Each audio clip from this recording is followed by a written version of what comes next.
APS-C cameras are fantastic all-round compact cameras, whether it be for photography, video, streaming or YouTube. They're compact and more affordable compared to full-frame cameras. Now in this video we're going to go through the best budget APS-C cameras you can currently buy. I'll be focusing on Sony cameras in this video as they make a lot of APS-C cameras which have a great range of interchangeable lenses. They also happen to have some of the most budget-friendly and compact cameras, which makes them great for all use cases. So first up, let's look at one of the most popular cameras for creators, which is the Sony ZV-E10 Mark I. This camera came out in 2021 and currently costs around $750 new.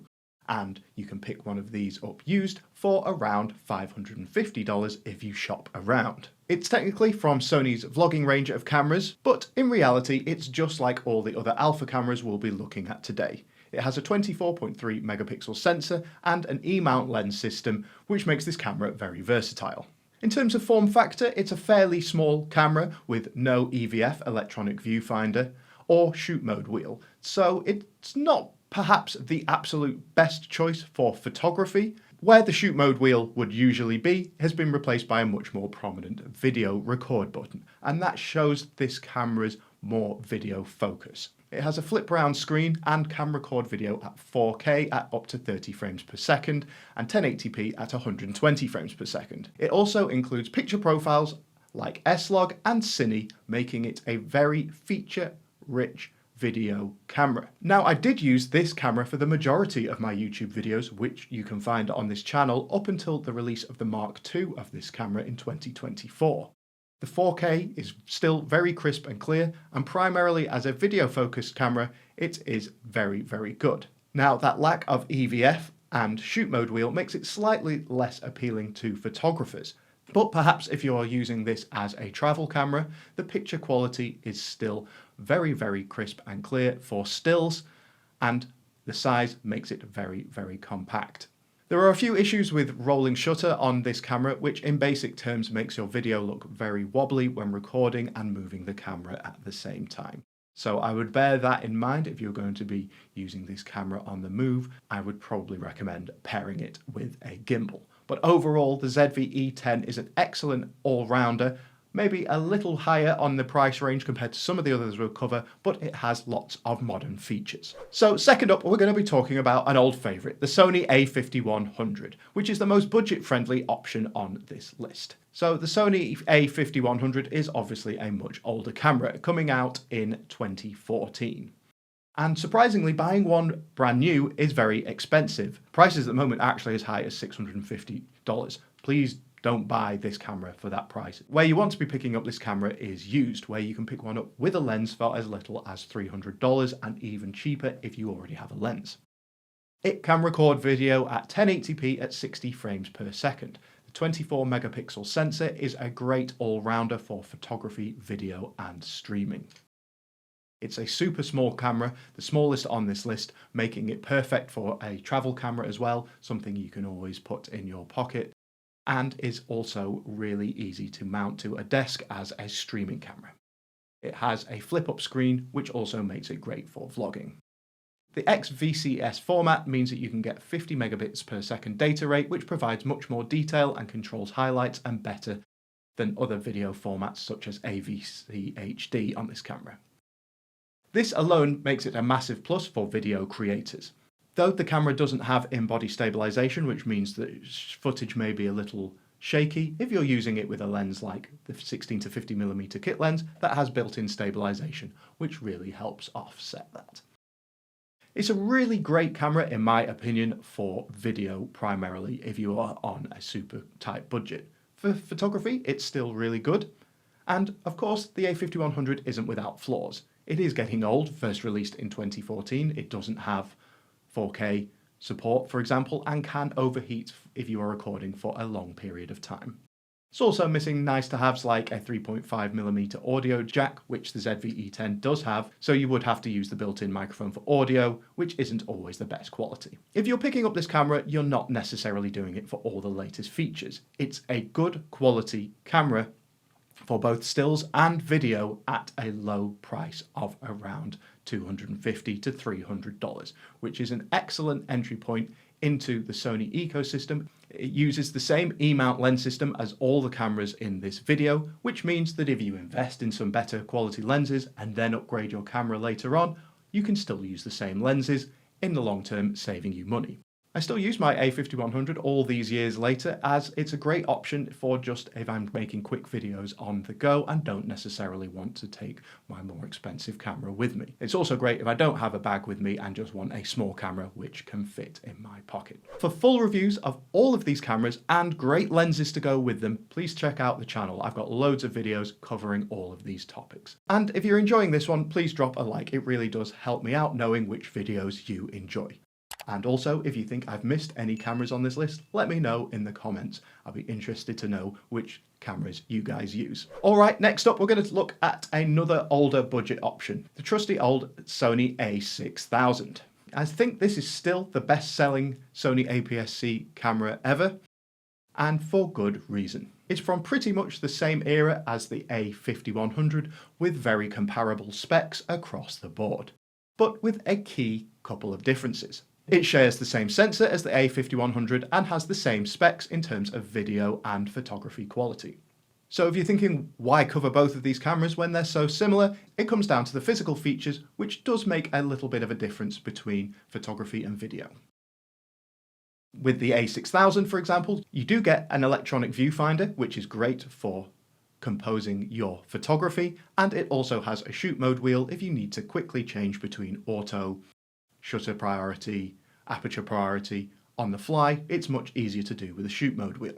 Obviously, this does make the camera a little larger, but it's still very compact. Now, just like the A5100, prices for this camera are massively overpriced new, as it's been discontinued, costing around $700. Again, don't buy at that price. Secondhand though, you can pick them up for $300 to $350, which is very good value for money for a camera of this quality. As mentioned, it has a larger body size compared to the A5100 because of that EVF.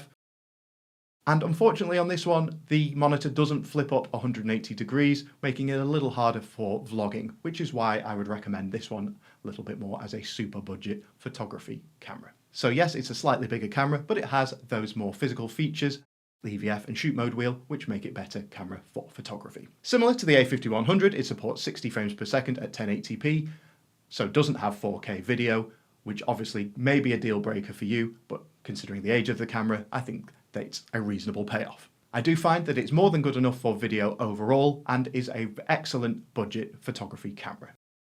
Similar to the A5100, it lacks features like the 3.5mm audio jack input, and the autofocus system is older, but it's still decent enough. Of course, the A6000 is showing its age, but if you can pick one up used at a good price, the flexibility it gives you, especially compared with a quality E-mount lens, makes this a great all-rounder, and I think you'll still be pleasantly surprised with the quality of the photos and video it provides all these years later. Now, next up on this list, we're going to the other end of the scale. The most expensive camera on this list is the ZV-E10 again, but this time the Mark II. This is the newest camera on this list, coming out in 2024 and costs a whopping $1,000 new. So that is pushing it to the highest end of what I would call budget for a camera.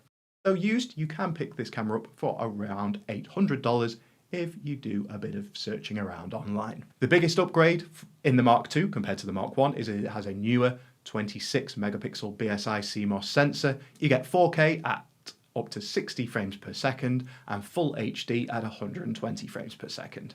It also includes a jump from 8-bit to 10-bit color, making a huge difference specifically for video creators.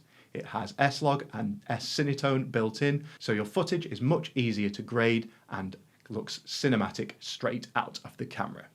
The autofocus is massively improved compared to all the other cameras on this list, including the Mark I, making it much better for tracking eyes, animal eye tracking. It is super fast and reliable, and you won't have any issues with the autofocus on this camera. It's very impressive. For both photos and video, the image quality is super sharp, clean, and noticeably better than the Mark I. Just keep in mind that the highest quality video files create absolutely huge files on your SD card. So keep that in mind because you'll start burning through SD cards very quickly. For photography, this camera is underrated. Yes, there's no EVF like many cameras on this list, and not many physical controls, but with a good lens, and if you can get around no EVF, the image quality is fantastic. I absolutely love using this camera as a compact photography camera. Another noticeable difference is that Sony moved this camera to a larger battery size, which is a major improvement. It means you can shoot for much longer without swapping out batteries, and even though the battery is bigger and it makes the hand grip bigger, it actually makes it a little bit more comfortable to hold, even if it does make the camera a little bigger. For this camera, it's also moved to the much more updated menu system, which Sony's flagship full-frame cameras use, which takes a little bit of getting used to, but is much easier to use once you are used to it. Also, a nice little quality of life improvement is the side-mounted memory card slot, making it much easier to access. Though actually the A5100 has that, which I always thought it had as a little advantage over the A6000. So some downsides, annoyingly for the price, it still has no in-body stabilization. So if you do a lot of handheld video, you will need lenses. Though there is built-in software stabilization, which does a decent job, but it does crop in the size of your shot just a little bit. So bear that in mind. I think on the most part, it doesn't bother me too much, but for the price, it is a shame that it doesn't have that stabilization built in. As mentioned, the menus are now much easier to navigate, and the new sensor with 10-bit color offers a real step up for video creators. So if video is really your main focus and you're looking to make good, really sharp quality video, then this is the camera for you. Of course, that $1,000 price tag is very high for a budget camera. But if you're looking for something that will last you a long time, or for example, you're upgrading from a camera like the A5100, this is where you will see the biggest bump in terms of quality. However, if you already had the Sony ZV-E10 Mark 1, for example, I'm not sure I would recommend this as an upgrade. But if you're starting from fresh or coming from a much older camera, especially if you already have some E-mount lenses, this is a fantastic choice. Overall, the ZV-E10 Mark II is the best camera on this list, but of course, the most expensive. So that takes us to the last camera on this list, which is the Sony a6100. Again, this is very similar in size to the a6000, but with more up-to-date features. The Sony a6100 is much newer than the a6000, coming out in 2019. Basically, that naming convention is 100 higher than the a6000. It's the official replacement for the a6000, which of course was discontinued around 2019 to line up with that. New, they cost around $800, which again, I wouldn't pick up this camera new, as secondhand you will find them as little as $550, which I think is a really excellent price for this camera. What makes it stand out from the cheaper options though? Well, it's a kind of middle ground between the latest ZV-E10 Mark II and the older cameras. It supports 4K video at 30 frames per second, so if this is important, then this camera is a great choice as it does support it. It has much improved autofocus compared to the much older cameras on this list, which makes it much more accurate at being able to track eyes and keeping focus quickly. And basically, you're just going to get much more modern results compared to the a5100 and the a6000. If you're looking for a much newer camera that has lots of features but doesn't hit those high price points of the ZV-E10 Mark II, but you also need the electronic viewfinder and shoot mode wheel, leaning more towards photography, then the a6100 is a great pick. So I've given you 5 good options there, and in my opinion, you should only buy the camera that's right for your needs. For photography on an absolute budget, the a6000 is a great choice and a good all-rounder, my budget choice for photography. For super low budget video, then the a5100 is my choice. It's cheap, compact, and the flip-up screen means that you can get started with vlogging straight away. Just be aware of the age of these two cameras and that it's not going to be as high quality as the others on this list. If 4K is a must, then of course it's going to be a top-up between the a6100 and ZV-E10 Mark I. Both fantastic cameras. I'd say the Sony a6100 leads slightly more towards photography and the ZV-E10 Mark I slightly more towards video. But they're both great mid-range choices with modern features but without absolutely breaking the bank.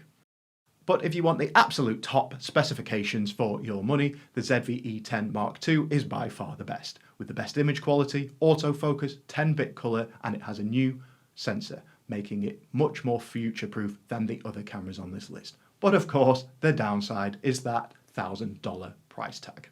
Now, the last thing to mention is don't forget a huge selling point of all these cameras is, of course, the E-mount lens system. A great new lens such as the Sigma 16mm f1.4 can make a huge difference to your image quality compared to upgrading your camera. So if you already have an older one of these cameras and you're just using the kit lens, I would look at picking up a lens first. I recently made a video about top budget lenses for Sony APS-C cameras, so check that one out next for my top picks there. So are you using a budget APS-C camera that's not on this list? Let me know. I'd be very interested to know which ones you are using. But overall, the choice of APS-C cameras is wide. There are great choices for both photography and video out there. And if you do a bit of shopping around, you'll find a fantastic deal on one of these cameras.